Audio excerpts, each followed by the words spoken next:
ما هم سردانمان بو کماری ترکیه لسر نخواز جنابی سر کماری ترکیه بو دوینه کبونای زور گرنگمانه بو لگل رئیس خود جنابی سر کمار و جنابی رئیس وزراء و چندین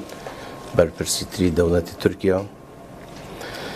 استکاته که هستیاره بو همو لحکمان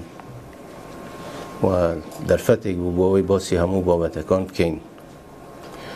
و هر وقت به در فتح شمزانی که دوباره پیروزبایی لسر و کمار و لمسئولین ترکیه و ملت ترکیه بکن بو او سرکودنیان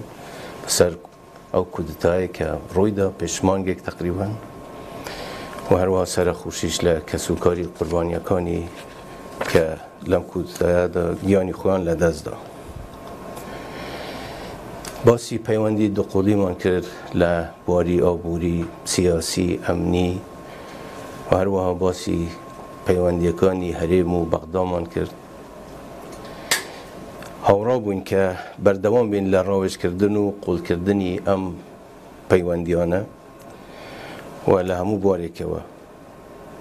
بگومان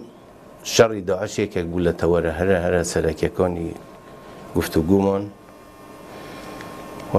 ریکش کهوتین که چون هاوکار بین بو روبونوی ام ریخراو تروریستیه چون که دیاره گورانکاری گوره برای ویا لناوچکه بویا پیوز دکات که همه هنگی زیادتر و نزدیکتر من هبید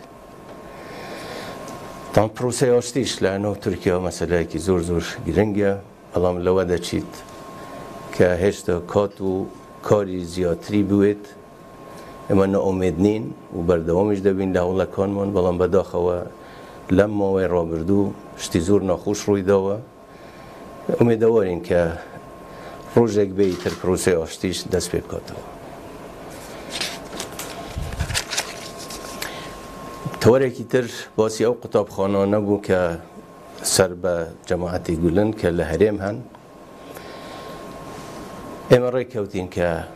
چون چاره سری ام گرفتش بکریتن به شیوه که زیان به قطابیکانی حریم کردستان نگاد تقریبا اما بون بابتکانی که باسمان کردو سردانکش من امرو کوتاهی بیتید